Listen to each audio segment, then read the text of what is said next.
You're watching KHQA News at 5. It's your news now.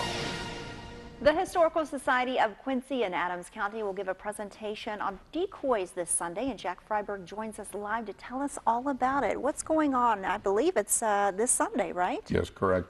It's at the Historical Society Annex, which is right across the alleyway there from the John Wood Mansion. So most people are familiar with that. So tell us about these decoys. Well, decoys are part of folk art. And folk art right now is very popular. And there are two pieces of folk art that everybody should come and see in addition to my presentation. One is the Cigar Store Indian.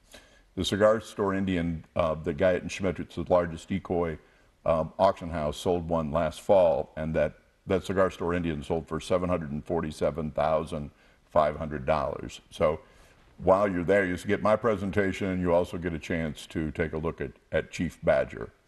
And the other item that the Historical Society has in that building is a world-class weather vane that came off of the building that was the old CB&Q train station down at roughly Front and Spring. And when that was demolished, the Historical Society got the weather vane. But obviously the real meat of the program is going to be me talking about decoys. And we were talking earlier, the area has a history with decoy collecting, right? Yeah, well, there's the whole Illinois River Valley is very, very famous. Charles Purdue is very well known. His record Illinois decoy sold for $252,000. But I'm also going to bring some local carvers decoys so people can see.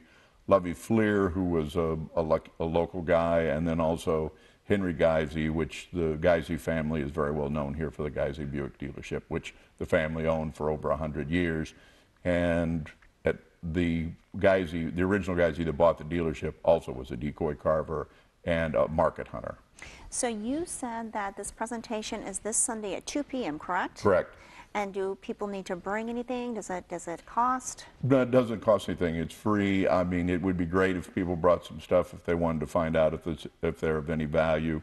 I mean, there are still stuff being found. For instance, there was a Oscar Peterson plaque that was found at a flea market that was purchased for $25.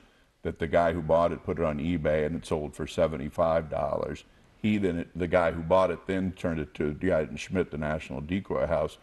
When the hammer came down, it sold for $123,000, and that was just a couple years ago. Who knew they were so popular and expensive? Well, you know, it has to be, in order for them to get to that, because the world record decoy actually sold for $867,000.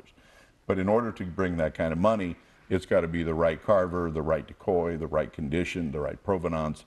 There's got to be the stars have to line up properly to bring that kind of money. All right, Jack Freiberg with the Historical Society of Quincy and Adams County. Thank you for joining us. Thank you, Raja. And we'll be right back.